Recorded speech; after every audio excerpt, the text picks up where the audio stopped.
sa amin, Panginoon, patungkol sa inyong mga salita. Makita namin, Panginoon, kung ano nga ba yung tunay na halaga, Panginoon, ng inyong kaharian, Panginoon.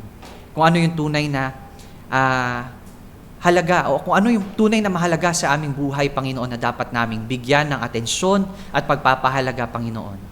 Maraming salamat po, Panginoon, kayong magbigay ng kaunawaan sa bawat isa at tulungan kami, Panginoon, na maisapamuhay ito, Panginoon. Uuwi kami, Panginoon, na dala-dala, Panginoon, ang pagpapala ng iyong mga salita, whether it be in correction, whether it be in discipline, or whether it be in comfort, Panginoon, sa pamamagitan ng mensahe ninyo sa hapong ito. Kayo po nawa ang mapapurihan, maparangalan, maluwalhati sa hapong ito. Ito po ang aming panalangin sa pangalan ni Jesus.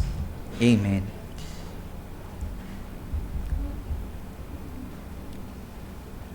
So, meron po akong kwentong nabasa.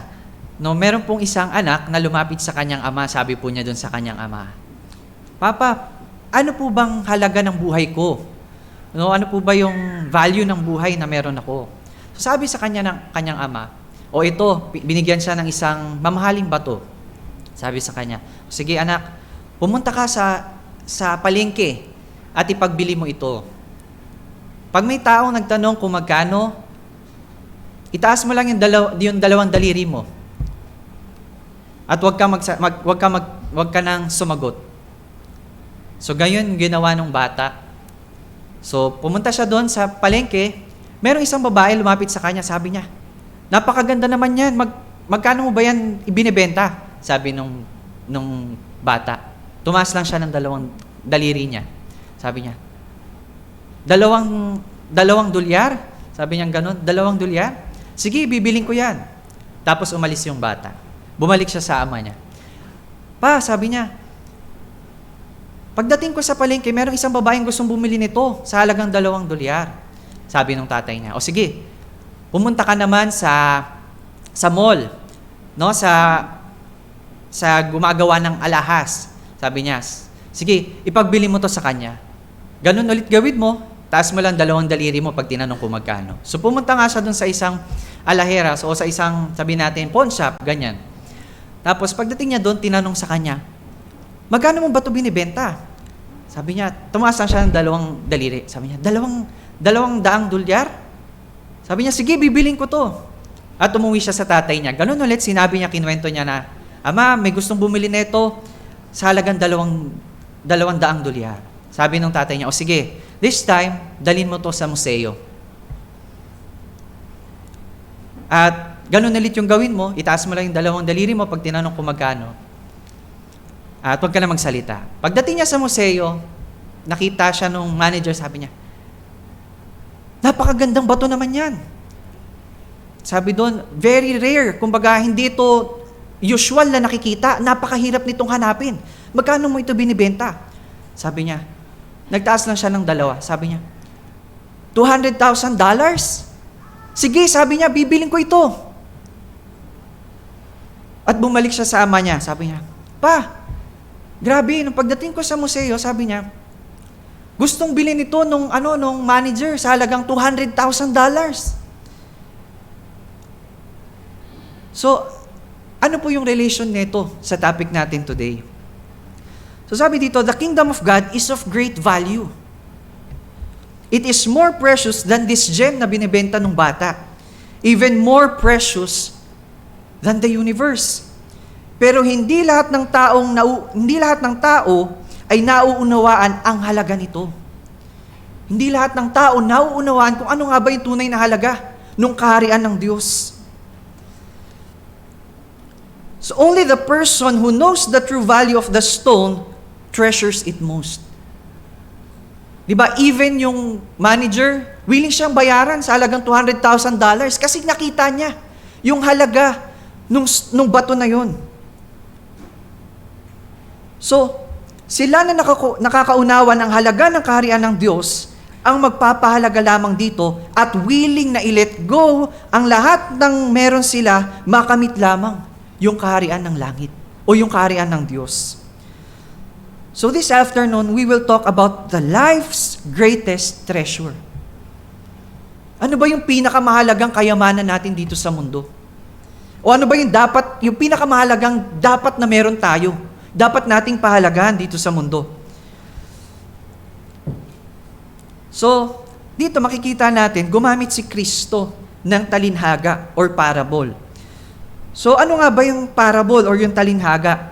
Isa po itong maikling kwento o sanaysay na naglalarawan o nagpapakita sa isang mahalagang espiritual na aral o katuruan.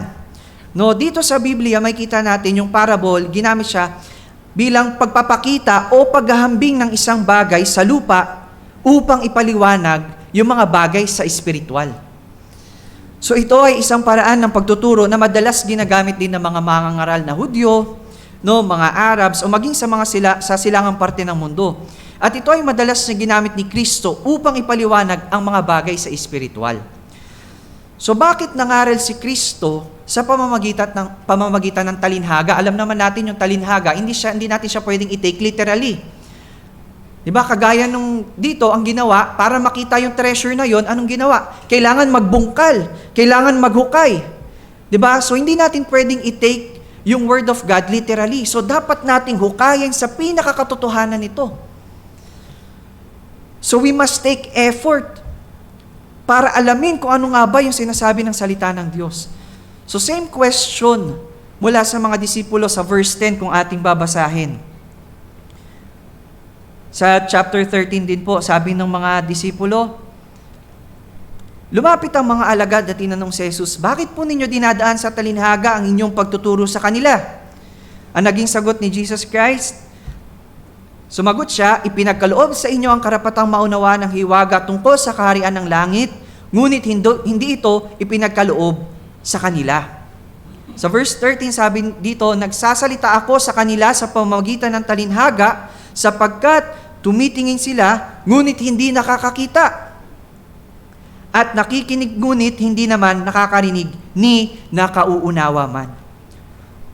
So nangangaral siya sa pamamagitan ng talinhaga upang ipahayag ang katotohanan sa lahat ng may pandinig, basically sa lahat ng tao, ngunit mauunawaan lamang ng mga taong pinagkalooban ng pangunawa. So the point here, kaya lamang ang isang tao ay makauunawa sa mga bagay patungkol sa Diyos sapagkat pinagkalooban siya ng pangunawa mismo ng Diyos. Sapagkat kung ating tatanungin, lahat ba ng taong nakapakinig ng salita ng Diyos ay nanampalataya? Lahat ba ng taong nakapakinig ng salita ng Diyos ay nanalig sa Diyos? Ang sagot po ay hindi. Sapagkat kung ang lahat na nakapakinig ay nanampalataya, wala na sanang tatanggap ng kaparusahan ng Diyos. So kaya lamang tatanggapin ng tao ang aral ni Kristo sapagkat ipinagkaloob ito sa kanya ng Diyos at siya ay nakaunawa. Saan po natin makikita yan? Sa 1 Corinthians chapter 2. Again, unang Korinto, kabanata 2, sa talatang 14, sabi dito, sapagkat ang taong hindi nagtataglay ng Espiritu ay hindi kayang tumanggap ng mga kaloob mula sa Espiritu ng Diyos. Para sa kanila, kahangalan ang mga iyon at di nila nauunawaan. So para lamang tayo makaunawa patungkol sa mga bagay na espiritual, ay kailangan natin yung pangunawang nagmumula sa Diyos. Kailangan natin yung pangunawang nanggagaling sa Espiritu, na siyang magre-reveal, magpapaunawa sa atin lang lahat ng katotohanan patungkol sa Espiritu, bagay sa espiritual. In verse 15, sabi doon, nauunawaan ng taong nagtataglay ng Espiritu ang kahalagahan ng lahat ng bagay. Ano yung mga bagay na ito? Yung mga bagay sa espiritual. Ngunit, hindi siya nauunawaan ng taong hindi nagtataglay ng Espiritu. Therefore, kung ipinagkaloob sa atin ng Diyos ang kanyang Espiritu, mauunawaan din natin ang halaga ng kanyang kaharian at mga bagay sa Espiritu. So makikita natin dito yung pagiging soberano ng Diyos, na ipinagkaloob niya ang Espiritu sa mga taong nais niyang pagkalooban nito. Ipinagkaloob niya yung kaunawaan sa mga taong nais niyang magkaroon ng kaunawaan. At ipinakikita din ito ang kapangyarihan ng Diyos na kaya niyang magpaunawa sa tao sa kabila ng kanyang kamangmangan. Sa kabila ng ating kamangmangan, kayang ipaunawa sa atin ng Diyos ang mga bagay sa Espiritu. Hindi natin kailangan na maging valedictorian, hindi natin kailangan na maging mataas yung ating bokasyon o pinag-aralan sa buhay. Ang kailangan natin, yung pagsama ng Diyos upang maunawaan natin ang mga bagay sa espiritual. So inaalis nito yung anumang pagmamalaki sa tao sapagkat ang lahat ng tao, ang lahat ng ito ay kilos mismo ng Diyos at ng Santong Espiritu. And to summarize po yung ating pag-aaralan sa hapong ito.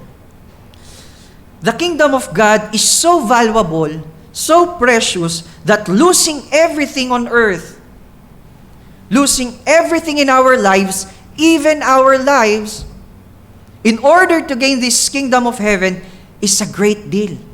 It is the best deal na pwede nating makuha sa buhay na ito. It would be a joyful sacrifice to make. Na kahit mawala lahat sa buhay natin, makamit lang natin yung kaharian ng Diyos, gagawin natin. It is the best deal. Kumbaga, nakuha natin yung isang bagay on sale. No? Kumbaga, nakita natin yung best deal, nakuha natin to. Nilet go natin lahat ng mga pinangahawakan natin sa buhay in order to gain the kingdom of God. Again, the kingdom of God is so precious that losing everything, even our lives, in order to gain this kingdom, is a great deal. So tatlong puntos po yung gusto kong ibigay sa inyo. Una, the kingdom, o yung kaharian. Pangalawa, the treasure that is hidden in the field. At pangatlo, acquiring the kingdom of heaven. So sa pangatlo, bibigyan nating linaw kung paano nga ba natin nakukuha yung kaharian ng langit. So una, the kingdom or yung kaharian. In verse 44, sabi dito, ang kaharian ng langit ay sabi dito, basahin ko po, verse 44. Ang kaharian ng langit ay katulad ng kayamanang nakabaon sa isang bukid. Nahukay ito ng isang tao, ngunit agad itong tinabunan. Tuwang-tuwa siyang umalis at ibinenta ang lahat ng kanyang ari-arian upang bilhin ang bukid na iyon. So, yung kaharian po ng langit ay katumbas ng kaharian ng Diyos. Okay po, so pwede nating i-interchange yun. Pag sinabing kaharian ng langit, ito rin ay tumutukoy sa kaharian ng Diyos. Ito ay iisa lamang. So, ano yung ipinakikita ng kaharian ng langit? No? Ito ay nagpapahayag ng paghahari mismo ng Diyos at ni Kristo.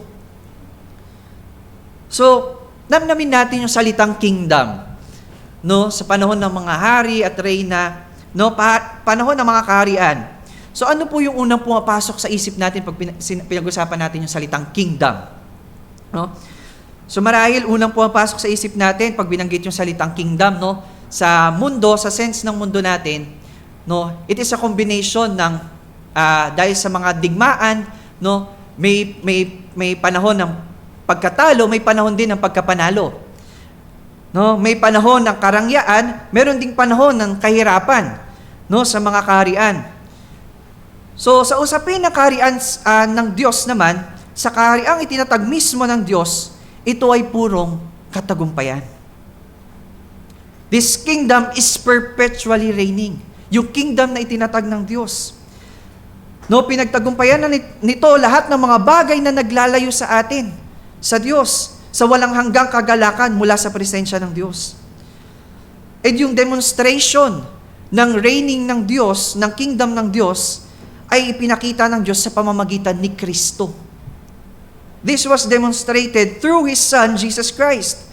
Ang paghahari ng Diyos ay lalong naitatag sa pamamagitan ni Kristo, nang siya ay ipako sa krus, sa kanyang muling pagkabuhay, at sa pamamagitan ng Espiritu Santo, na nag-aalis ng lahat ng balakid sa pagitan natin at ng Diyos.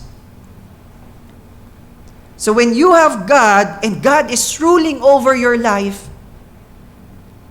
God is reigning over you, then the kingdom of God is in you. Again, kung ang Diyos yung naghahari sa buhay natin, Diyos yung nasusunod, hindi yung ating sarili, hindi ang kung sino man, then God, the kingdom of God is in you. Naghahari yung Diyos sa buhay mo. Ito yung kahulugan ng kingdom of God or heaven. Ito ay yung paghahari ng Diyos. Now the question is God the one reigning over your life? Or yung sarili pa rin natin, yung nangunguna sa ating mga buhay? Yung sarili nating desires, yung mga makasalanan, makasarili nating mga pagnanais, mga plano sa buhay? If God is the one ruling over your life, then our deepest desire is not to please ourselves, not to do our own pleasures, but to do the pleasures of God. Kung ano yung mga bagay na nakalulugod para sa ating Panginoon. Our deepest desire is our God Himself. Just like our second point, punta po tayo sa second point natin, we desire for the kingdom of heaven, like the treasures hidden in the field. So second point natin, the treasure that is hidden in the field. So ano nga ba yung focus ng parable na ito? Bakit nga ba ito binabanggit ni Jesus Christ? So yung focus ng parable na ito is to explain o describe yung value o yung halaga ng kingdom ng Diyos. Ano nga ba yung halaga nito para sa atin? The worth of having God to rule over our lives. Ano ba yung halaga ng pagharian tayo ng Diyos sa ating mga buhay? On our behalf. So let us try to imagine, yung isang Diyos na dakila sa lahat, all-knowing, all-powerful, holy, almighty, all-loving and wise, the supreme ruler and creator of all, sabihin sa'yo, anak, ipakikita ko sa iyo ang aking kapangyarihan, and I will demonstrate my wisdom by reigning over your life on your behalf. I will demonstrate my power. Paghaharian ko ang buhay mo. I will rule over your life on your behalf, for I know what's best for you. Even sa mga pagkakataon na tila hinuhubaran tayo ng Diyos sa lahat ng mga bagay na ating pinangahawakan dito sa mundo, mga bagay na pinahahalagahan natin ng higit kaysa sa Diyos. Kahit naubaran tayo ng Diyos sa mga bagay na ito, we are still praising God. For He is the sovereign God. That is what it means to be ruled by God. Na kahit sa kabila ng mga bagay na yun, sasambahin natin yung Diyos. Kasi nakita natin yung halaga ng pagkakaroon ng Diyos sa ating buhay. Even sa point ng kawalan at pagsubok, ipinaalala sa atin ng Diyos na, anak, ako ito, I am reigning over your life, just trust me and be patient. Even sa kabila ng masasakit na pangyayari sa buhay natin, we still trust God. And we know that He is God. At kung nakikita natin at nauunawaan natin ang sinasabi ni Kristo sa parable na ito, then we can understand that there is nothing more valuable than the kingdom of God. Mga kapatid, there is nothing more valuable, sinasabi ni Kristo, than the kingdom of God. Nothing can be more precious than to have God ruling over our lives. And because of that great intervention ng Panginoon sa ating mga buhay, sa kabila ng ating kamangmangan, sa kabila ng ating pagkamakasalanan, sa kabila ng ating pagsalangsang sa Diyos, pero the greatest intervention ginawa ng Panginoon. Kinatagpo niya tayo sa kabila ng ating mga kasalanan. Kinahabagan niya tayo. Inabot niya tayo, even way back from eternity past.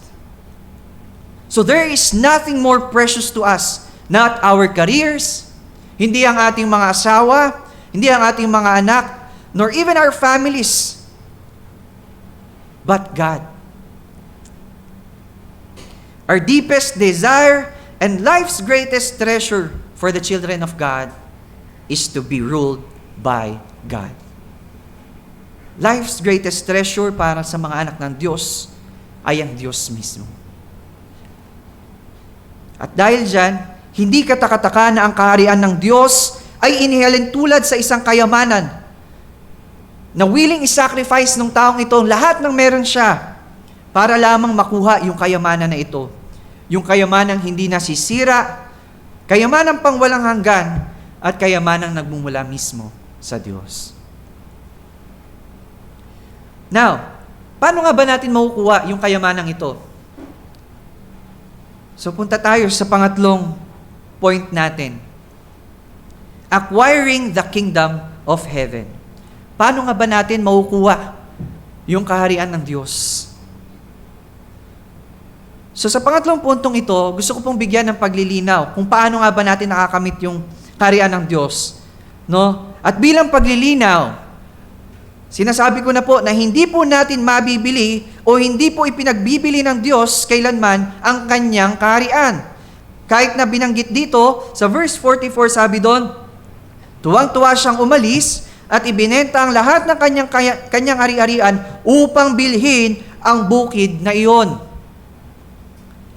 Bagamat sinabi doon na bibilhin yung bukid, ngunit hindi ito yung sinasabi ni Kristo. Hindi yun yung point ni Christ kung bakit niya binanggit yung parable na ito.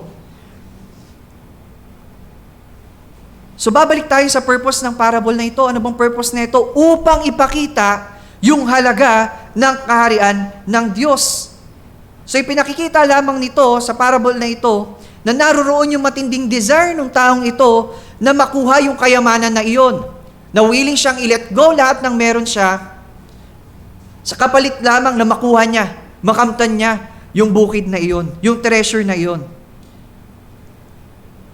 That even it cost him everything, it is still the best deal para sa kanya. So in Philippians chapter 3, verses 7 to 8, ano yung sabi ni Paul dito? In relation dun sa binanggit ni Jesus Christ na talinhaga. Sabi ni Paul sa verse 7, ngunit dahil kay Kristo, ang mga bagay na pinahahalagahan ko noon ay itinuring kong walang kabuluhan ngayon. Verse 8, oo, itinuturing kong walang kabuluhan ang lahat ng bagay bilang kapalit ng lalong mahalaga. Ano yung lalong mahalaga na ito? Ang pagkilala kay Kristo Jesus na aking Panginoon.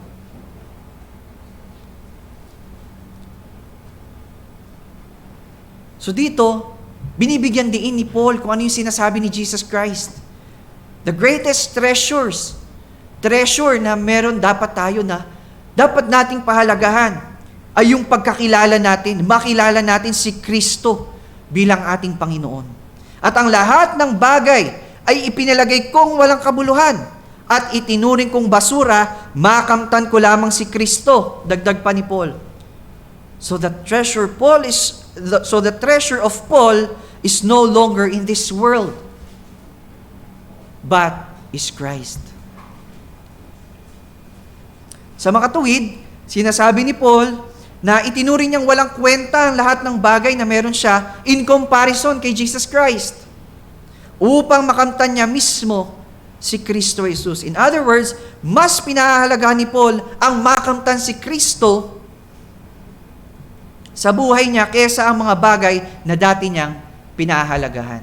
Yung dati niyang kinoconsider na mahalaga, no? Marahil yung tahanan na meron siya, yung pamilya na meron siya, yung comfort na meron siya. But now, yung comfort na meron siya ay hindi na sa mundong ito, hindi na sa mga bagay na iyon, kundi kay Kristo Jesus. Knowing that kahit na mamatay siya sa mundong ito, babalik siya sa presensya ng ating Panginoon. Yung paghihirap na pinagdadaanan niya dito sa mundo cannot be compared to the glory that will be revealed sa inaharap. So as someone who has been saved by God, our desires changes also.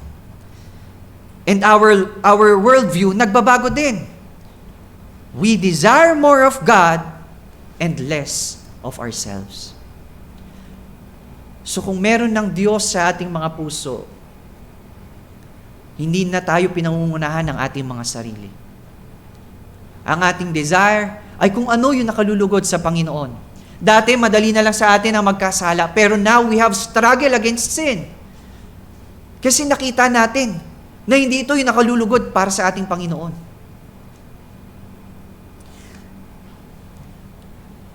And the question is, do we desire Christ in our lives?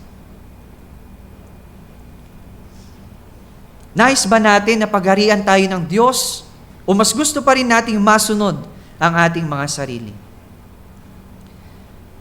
If you are this person, no, na nais mo pa rin na ikaw yung masunod sa buhay mo,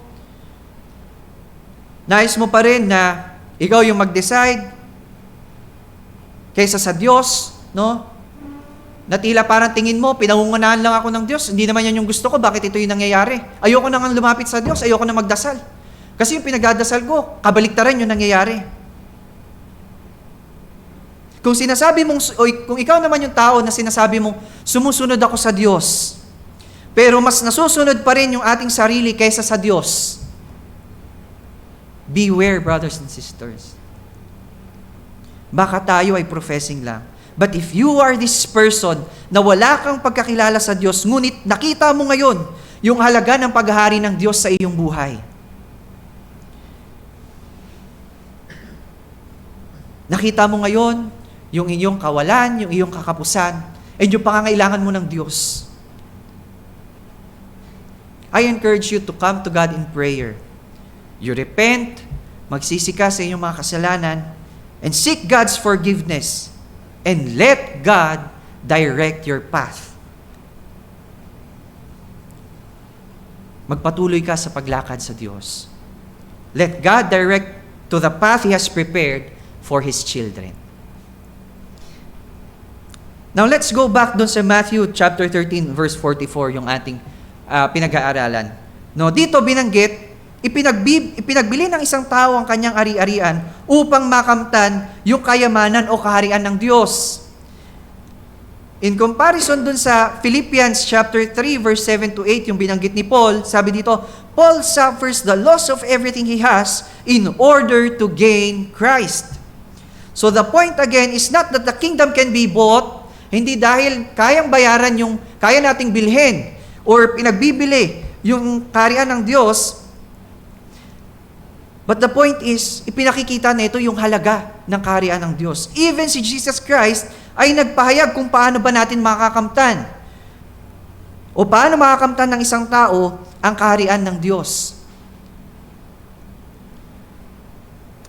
So bakit ko po nasabi na hindi itinuturo sa talatang ito o hindi nais iparating ni Jesus Christ na nabibili yung kaharian ng langit? So, tingnan natin kung ano ba yung pahayag mismo ni Jesus Christ patungkol dito. Na makikita natin that it really contradicts the idea na yung kaharian ng langit o yung kaharian ng Diyos ay nabibili. Sige po, makipagbukas kayo sa akin sa Matthew chapter 5 verse 3. Mateo chapter 5, kabanata 5, talatang 3.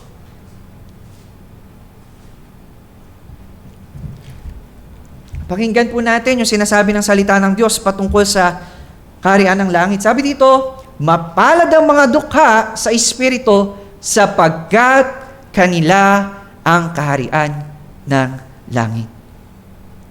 So blessed are the poor in the spirit, for theirs is the kingdom of God. So in order to gain the kingdom of God, ano daw po yung kailangan doon? A person must be poor in the spirit. Kailangan yung tao must be spiritually poor. A person must be spiritually bankrupt. So kinokontradict neto na yung kaharian ng Diyos ay nabibili. So mahalaga na ang isang tao ay makita niya na wala siyang kakayanan upang makamtan yung kapatawaran at kaligtasan mula sa Diyos. Yun yung spiritual bankruptcy. Yung poor in the spirit. Na lumalapit tayo sa Diyos, dumudulog tayo, knowing na alam natin, hindi natin kaya na iligtas yung ating mga sarili. Ina-acknowledge natin na yung Diyos lamang yung may kakayanan. Unless loobin ng Diyos na tayo'y patawarin, na tayo'y kahabagan, hindi natin kayang bilhin yung kahabagan, yung mercy, yung grace ng Diyos para tayo maligtas. At kung ikaw yung taong ito na tingin mo, mabibili mo yung kaharian ng langit, o hindi ka iniisip mo na kaya mo maging deserving para pagkalooban ng kaharian ng Diyos, then the kingdom of God is not for you. Sapagkat maliwanag na sinabi ni Kristo, mapalad ang mga taong walang inaasahan, kundi ang Diyos. Sapagkat kabilang sila sa kaharian ng langit. So kailangan na makita mong wala kang maaasahan sa iyong sarili. Makita mo na wala tayong magagawa upang iligtas yung ating sarili. At wala tayong ibang higit na kailangan, kundi ang Diyos o si Kristo mismo upang pawiin yung puot ng Diyos na nakahandang ibuhos sa atin pagdating ng araw. So again, hindi po ito nabibili sapagkat ang mga poor in the spirit, mga bankrupt people, they get the kingdom of heaven. Those who knew in themselves that they got nothing to pay in order to have the kingdom of God. Sila na mga nakaunawa na wala silang merito, wala silang kahit ano para maging deserving of the kingdom of God. Now in Mark chapter 10 verse 15, ano pa yung sinabi dito? Whoever does not receive the kingdom of God like a child cannot enter the kingdom of God. Again, whoever does not receive the kingdom of God like a child cannot enter the kingdom of God. So ano yung pinakikita nito? No, ano ba yung meron sa isang bata na ito? No? May kayamanan ba yung mga bata na kaya niyang bumili ng bagay na kailangan niya o ng mga gusto niya? Wala, pinakikita nito yung pagiging dependent ng batang ito sa kanyang magulang, yung pagiging dependent ng isang bata sa Diyos. So whoever does not receive the kingdom of God like a child cannot enter the kingdom of God. And in Matthew chapter 10, verse 8, sabi doon, freely you received. Libreng ipinagkaloob, yamang tumanggap kayo ng walang bayad. Sabi ni Jesus Christ, yamang tumanggap kayo ng walang bayad. So malinaw na ang tinanggap natin mula sa Diyos ay walang bayad. Ito ay pinagkaloob sa atin ng Diyos. So itong tatlong talata na ating nabasa, Matthew chapter 5 verse 33, kung saan sinabi doon, blessed are the poor in the spirit. In Mark chapter 10 verse 15, whoever does not receive the kingdom of God like a child. At yung Matthew chapter 10 verse 8, sabi doon, freely, yamang tumanggap kayo ng walang bayad. Mga talatang ito ay nagbibigay linaw sa atin na kailanman hindi natin mabibili ang kaharian ng langit. It is a gift and the grace of God that should be received like a child and like a poor in the spirit. Again, it is a gift and grace of God that should be received like a poor and like a child.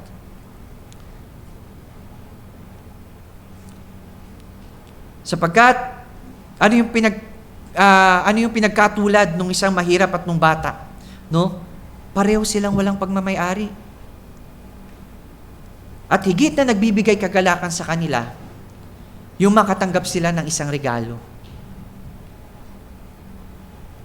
No, yung mga nanlilimos, makatanggap sila ng pagkain. No, yung mga bata, no, excited sila makatanggap ng regalo. So lahat 'yun, libreng ipinagkaloob sa kanila.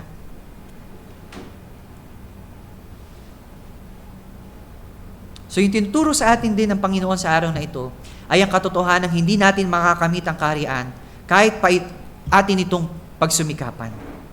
Sa halip, nakamtan o makakamtan lamang natin ito sapagkat ninais natin. Because that is our desire. Na makuha natin yung kayamanan na iyon na nakabaon sa ilalim ng lupa. You do not get the kingdom because you earn it, but you get the kingdom because you want it more than anything else offered to you. Walang ibang mas mahalaga para sa iyo, kundi ang makamtan yung kaharian ng Diyos. Kundi makamtan yung habag at awa ng Diyos. No, kahit na i-offer sa'yo lahat ng bagay sa mundo, but your greatest desire is to have God in your life. So ang matagpuan mo ang isang bagay na masigit sa ano pa man dito sa mundo, masigit kaysa sa kalawakan, no, masigit sa mundo, no, na kaya mong ituring lahat ng bagay na ito ay walang kwenta. Dahil natagpuan mo na yung higit na mahalaga sa mundong ito. So gagawin mo lahat, makamtan mo lamang yung bagay na iyon. And you know what? The greatest treasure that we can enjoy in the kingdom of God is none other than God Himself. Again, the greatest treasure that we can enjoy in the kingdom of God is none other than God Himself. That is our greatest treasure. Because the kingdom of heaven without God is worthless. Walang kwenta yung kaharian ng langit kung wala mismo ang Diyos. So yung kayamanan na meron doon sa kingdom of heaven, yung sa kaharian ng Diyos, ay yung Diyos mismo. Yung hari mismo, the King Himself. There is nothing more precious than to enjoy God, our King, forever. Therefore, what we must desire more is not just the kingdom, but the King Himself. Kundi yung Diyos. No, baka ang nais lang natin ay yung pagpapala mula sa Diyos. Nais lang natin makaligtas mula sa puot ng Diyos, no, dahil sa takot. Pero hindi natin nais na maranasan at manatili sa presensya ng Diyos. Natakot lang tayo dun sa kaparusahan ng Diyos. Kaya natin gusto yung kaharian ng langit. Pero hindi natin nais na manatili sa presensya ng Diyos. Again, you can have the kingdom of heaven not by earning it or by buying it, but by how much you wanted it. Like your life depends on it, just like the poor and a child receiving a gift, just like a poor and the spirit. So kaya nga kailangan na magkaroon ng new birth. That's why necessary.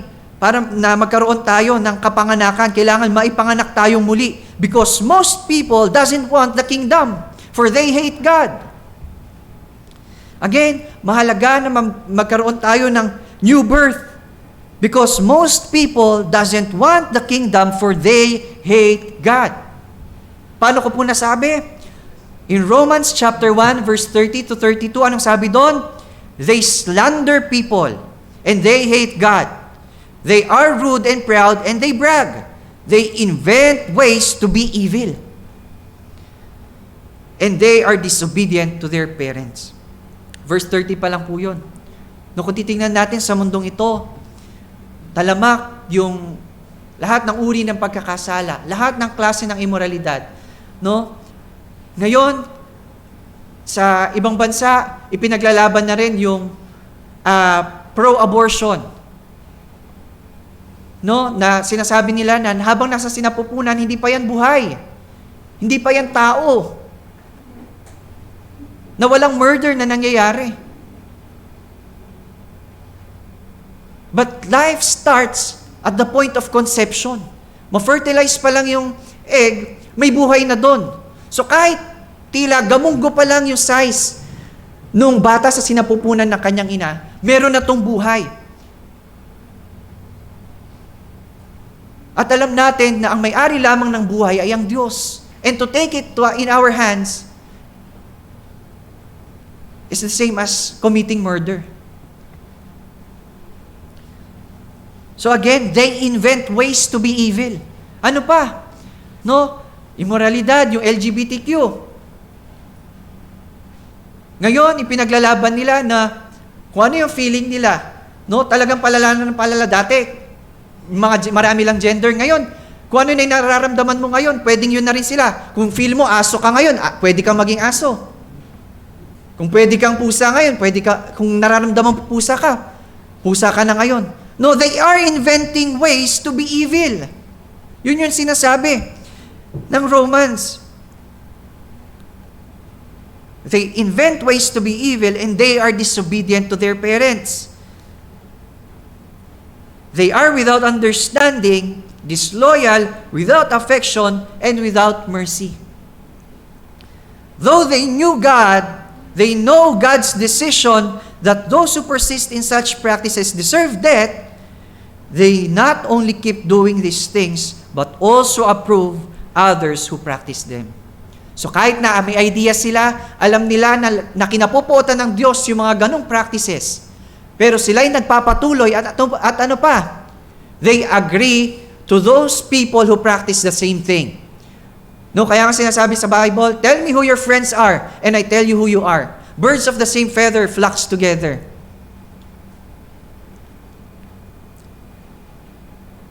So namumuhay sila kasama ng mga taong iyon. People now, they want validity. Gusto nila ng mga tao nagva-validate dun sa mga bagay na ginagawa nila, ng mga bagay na gusto nila, kahit mali. And sino nga bang magva-validate sa kanila, kundi yung kapwa nila mali. Kapwa nila nagpa-practice ng mga ginagawa nila. So people doesn't want the kingdom of God because they don't want to suffer the loss of everything in this world. Para sa kanila, maganda yung buhay nila dito sa mundo. I want to live my life to the fullest. Ayaw nilang i-give up lahat ng meron sila for the sake of God. They don't want to deny themselves and take up their cross. So ang isang tao po ay dapat mabago, maipanganak na muli upang naisin niya ang kaharian ng Diyos. And take note, kung ikaw yung taong nagkaroon ng pagnanais na makamtan yung greatest desire, na makamtan yung kaharian ng Diyos, then let us look at Luke chapter 12 verse 32.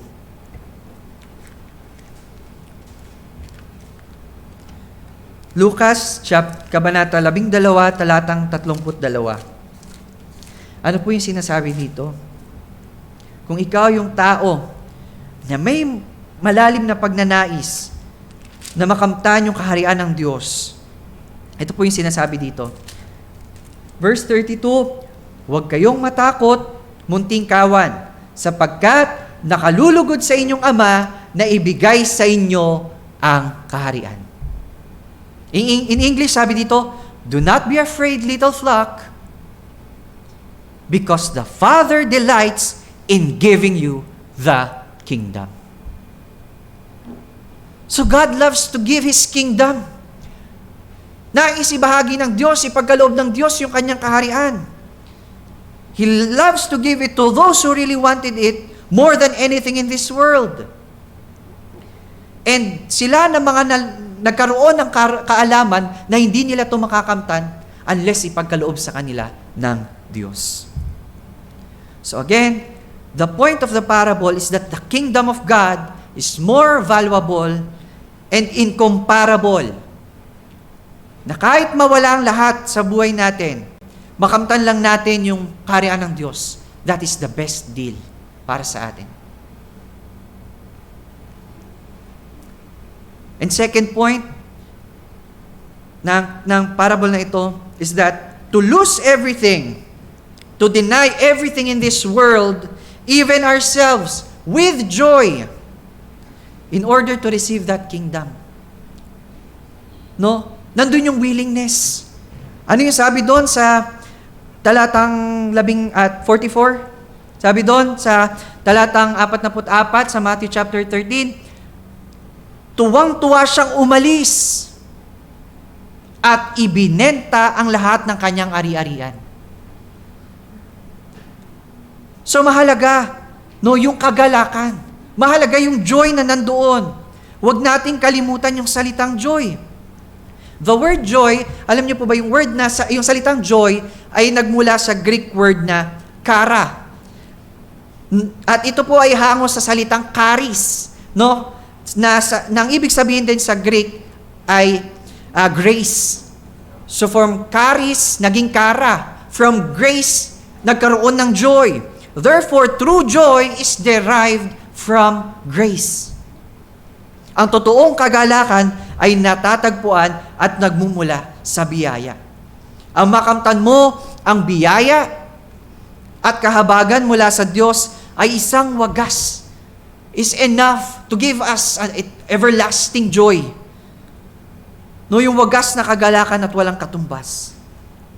Hindi natin maihalin tulad ito o may kukumpara sa anumang bagay. Yung grace na ipinagkaloob sa atin ng Diyos, sa atin bilang mga makasalanan. That even to the point of the cross, sa kamatayan ni Kristo, inako niya yung dapat tayo yung gagawa. Yung kaparusahan na para sa atin. Isn't that enough reason para sambahin natin yung Diyos? Para magalak tayo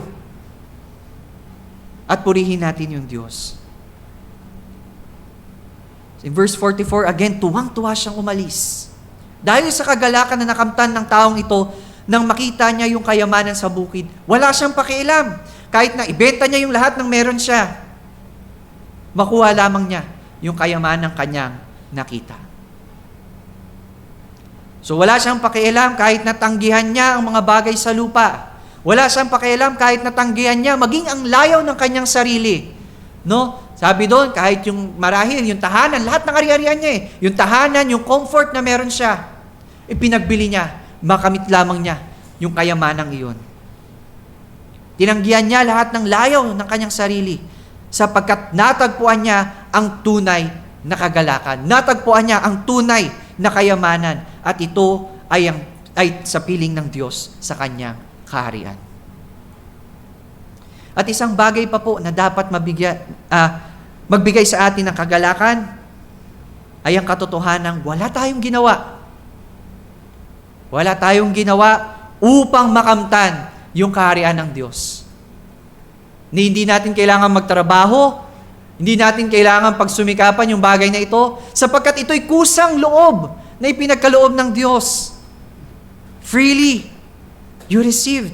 Sabi sa binanggit natin kanina, yamang tumanggap kayo ng walang bayad. And sabi doon, blessed are the poor in the spirit, for theirs is the kingdom of God. Wala silang ginawang effort. But God gave it to us freely. It is by the grace of God alone that we have the joy in choosing Him.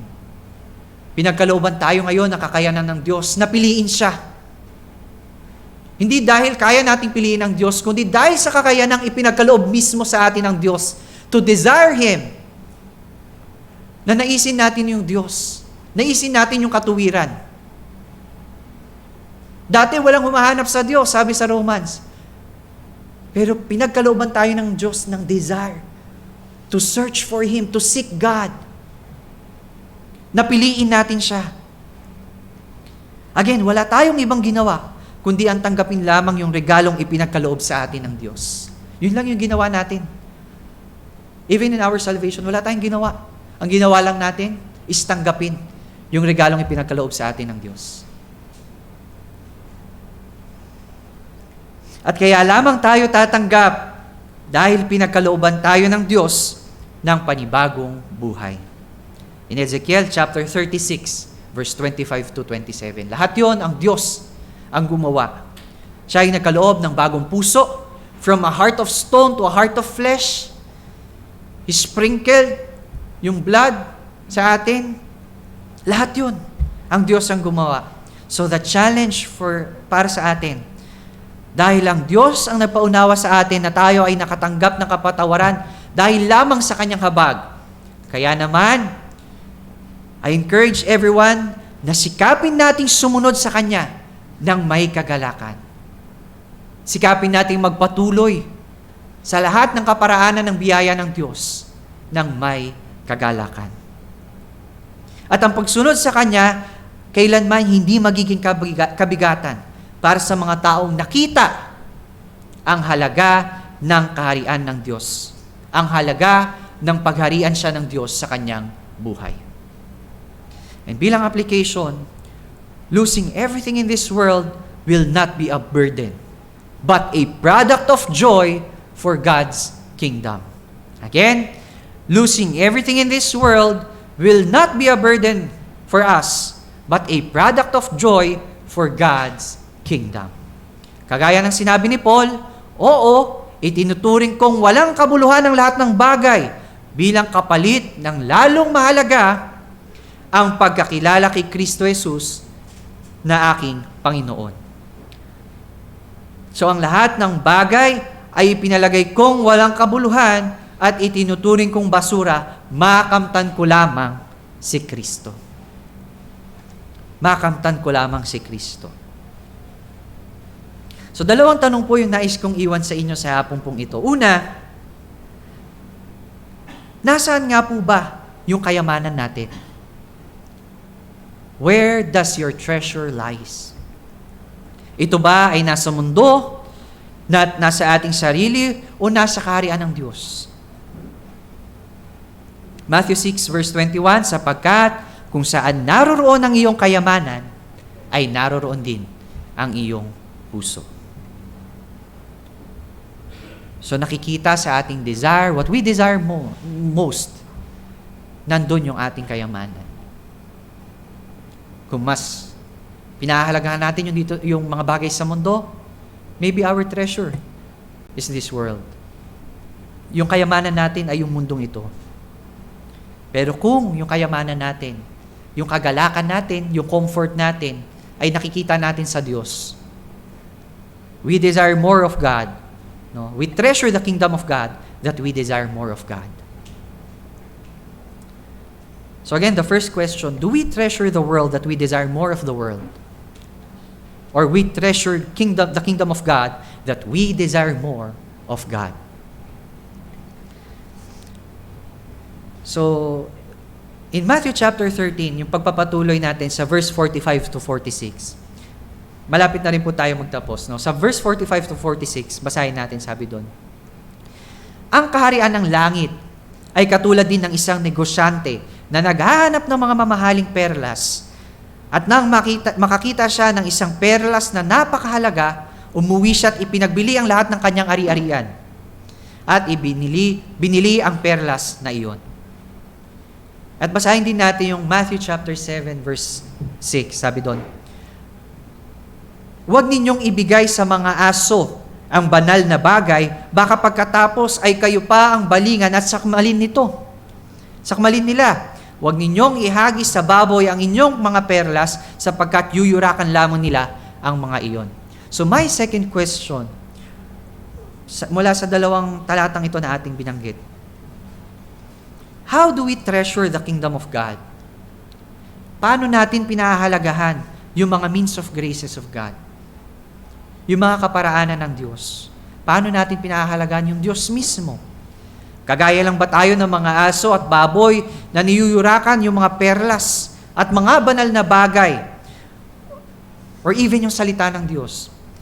Or kagaya tayo ng negosyante na ibinenta ang lahat ng kanyang ari-arian, makantan lamang ang mas mahalagang perlas at pinahalagahan ito. Kagaya kaya tayo ng taong nakatagpo ng kayamanan sa bukid at pinahalagahan yung kayamanang ito na willing siyang ipagbili lahat ng meron siya. Willing siyang talikuran lahat ng meron siya. Masunod lamang niya. Makamtan lamang niya yung kaharian ng Diyos. So it is between you and God. Sa huli, nawa lalong pakadalisayin ng Diyos. Gawing totoo ng Diyos yung ating pagmamahal sa Kanya. Ang pagmamahal natin kay Kristo sa ipinagkaloob niyang kaligtasan, sa Kanyang katawan, sa Kanyang iglesia, yung pagmamahal natin, at sa lahat ng mga bagay na kabilang sa kaharian ng Diyos. Bilang ang kaharian ng Diyos ay inilarawan bilang kayamanang higit sa lahat ng bagay. Nawa, lalo nating pahalagahan yung paghahari at pangunguna ng Diyos sa ating mga buhay. Like there is nothing that can be compared to it. Let us treasure the kingdom and whatever that comes together with it, including yung means of graces ng Diyos. Yung pag-aaral ng salita ng Diyos, no, yung preaching of the word, na lalo pa tayong lumalim, hukayin natin yung pinaka-kayamanan ng Diyos, no, sa pamamagitan ng Kanyang salita. Na lalo nating makilala rin ng Diyos, lalo tayong mapalapit sa Kanya. Sa pamamagitan din ng mga panalangin, ng fellowship, no, breaking of the bread, and lahat ng mga bagay na ito. And above all, let us treasure the King, the supreme ruler of the kingdom eternal. Again, without the kingdom is worthless. Without the King, the kingdom is worthless. Why the kingdom of heaven is precious? Because God, the supreme ruler, is dwelling in it. Sapagkat nandoon yung presensya ng Diyos. Therefore, even while we are still here in this world, in this fallen, sinful world, may God dwells in us. And maghari yung Diyos sa ating mga buhay. And may our life's greatest treasure be found only in God. Again, may our life's greatest treasure be found only in God. Sa Diyos po ang lahat ng papuri. Tayo po ay manalangin. Ama naming Diyos, Diyos na soberano at makapangyarihan sa lahat, Diyos na may alam ng lahat ng bagay, all-knowing, all-powerful, holy God. Lord, kami po ay nagpupuri at nagpapasalamat, Panginoon, sa katotohanan ng inyong mga salita. Salamat, Panginoon, na ipinakita niyo sa amin kung gaano nga ba kahalaga, Panginoon, ang kaharian ng langit. Kung gaano kahalaga, Panginoon, na mayroon kaming Diyos sa aming mga buhay. Kung gaano kahalaga, Panginoon, na pinangungunahan kami, Panginoon, hindi ng aming mga sarili, kundi pinangungunahan mo kami, Panginoon, at ng plano mo sa aming mga buhay. Lord, maraming salamat po, Panginoon, dahil napakinggan namin, Panginoon, ang mensahe mo sa hapong ito. Nawa, tumanim ito sa aming mga puso at pakanaisin namin, Panginoon, na lalo pang lumalim sa inyong mga salita, na lalo pa naming hukayin, Panginoon, ang kayamanan, Panginoon, na nagmumula sa inyo, yung kayamanan na makikita namin, Panginoon, sa inyong mga salita. Help us not to take it literally. Hindi namin ito i-take on the surface alone, Panginoon, but help us to dig deeper, Panginoon, sa kayamanan, Panginoon, na ipinahayag ng inyong mga salita. At nawa, Panginoon, sa aming paglalim sa inyong mga salita, sa aming pagtibay sa aming buhay espiritual, kayo po nawa ang maluwalhati sa aming mga buhay. Maraming salamat po, Panginoon. Itanim niyo po ito sa aming mga puso at nawa simula sa mga araw na ito, Panginoon, at sa mga darating pa, Panginoon, hanggang sa muli mong pagbabalik, Panginoon, ay wala kaming ibang naisin, Panginoon, kundi ang presensya mo, Panginoon, ang manatili, Panginoon, sa inyong kaharian. Maraming salamat po, Panginoon. Ikaw ang magpaalab ng aming mga puso, magbigay ng matinding desire na lalo kang sambahin, luwalhatiin at kilalanin bilang Diyos at aming tagapagligtas sa aming mga buhay. Maraming salamat po sa iyo ang lahat ng kapurihan, karangalan, kaluwalhatian sa pangalan ni Jesus. Amen.